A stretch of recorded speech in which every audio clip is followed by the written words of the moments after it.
안녕하세요. 2월 3일 토요일입니다. 메타 플랫폼스 페이스북은 오늘 20.3%나 급등을 했습니다. 페이스북, 인스타그램으로 유명하죠. 매출이 1년 전보다 무려 25%나 급증을 했고 총 이익은 140억 달러를 기록하면서 전년 같은 기간보다 3배 이상이나 뛰어 올랐습니다. 메타는 주당 0.5달러의 배당을 실시한다고 밝혔습니다. 또 500억 달러 규모의 자사주 매입도 승인했다고 발표했습니다. 이런 호재로 주가가 20% 넘게 급등한 것입니다. 그러니 우리가 투자하고 있는 미국 나스닥 100도 주가가 올랐습니다. 현재 우리가 투자하고 있는 빅테크 순위를 살펴볼까요? 1위는 마이크로소프트, 2위는 애플, 3위는 구글, 4위는 아마존, 5위는 엔비디아, 6위는 메타입니다. 이들 6개의 시가총액이 1조 달러가 넘는 클럽에 들었습니다. 원화로는 1300조가 넘는 금액입니다.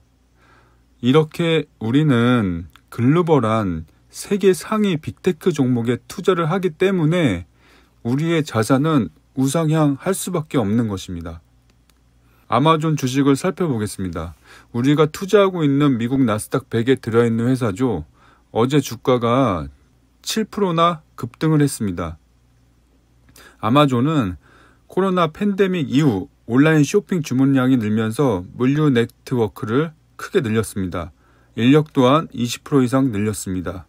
하지만 고물가 고금리로 인한 여파로 실적이 악화되자 발빠르게 인원 감축을 하며 대응해 갔습니다. 우리가 투자하는 엔비디아, SOXX 안에 들어있는 회사죠. 오늘 4.97%나 급등을 했습니다. 사상 최고 주가를 달성했습니다. 요즘 테슬라 회사가 심상치가 않습니다. 올해 주가가 24%나 하락 중입니다. 유럽이나 미국에서도 전기차 수요가 둔화되고 있습니다. 그동안 신기술에 열광하는 얼리 어답터들이 전기차 구매에 적극적이었는데 이제 초기에 살만한 사람들은 다 샀고 이제 얼리 어답터가 아닌 일반 소비자까지 내연 기관차 대신 전기차로 눈을 돌려야 하는데 그러기엔 장벽이 있습니다. 전기차 값이 아직 비싼 데다 충전 인프라도 부족합니다. 이를 극복하고 주류 시장으로 넘어가기까지 시간이 좀 걸릴 것 같습니다. 전기차와 함께 배터리 수요도 일시적으로 침체할 수밖에 없는 고난의 시기가 닥쳐왔습니다.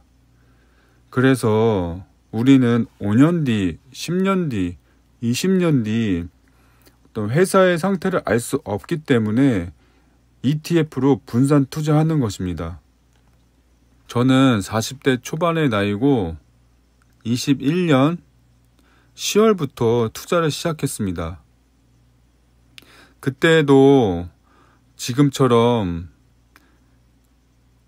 사상 최고치 주가가 고점이었고 저는 매월 적립식으로 투자를 하였습니다. 그리고 저는 아직 젊다고 생각이 들어서 레버리지 상품 QQQ 지수의 2배로 움직이는 QLD라는 ETF에도 일부 투자했습니다. 저는 정액 적립식으로 매달 꾸준히 매수하였습니다. 제가 이런 종목을 오픈하는 이유는 제 포트폴리오 중에 수익률이 가장 높기 때문입니다. 그러나 중요한 한 가지가 있습니다. 작년 초 하락장에서 주가가 많이 빠질 때 2배로 움직이니까 변동성이 너무 커서 멘탈 잡기가 힘들었습니다. 하지만 여윳돈으로 한 것이고 10년, 20년 뒤에 매도할 생각으로 시작한 거니 큰 주가의 변동성에 흔들리지 않았습니다. 멘탈을 잡았습니다. 그리고 진행한 결과 수익률은 가장 컸습니다. 그래서 저는 우리가 투자하고 있는 미국 나스닥 100 QQQ의 2배 레버리지 상품 QLD에는 젊으신 분이라면은 소액으로 투자하는 걸 추천해 드립니다. 레버리지 상품은 우상향하는 시장에만 투자해야 합니다. 우상향 역사적 사실이 있는 나스닥 100이기 때문에 믿고 투자할 수 있었던 것입니다. 지금의 주가의 변동성으로 고민하고 걱정하는 것은 5년, 10년 뒤에는 정말 쓸데없는 걱정이었다는 것을 알게 될 것입니다.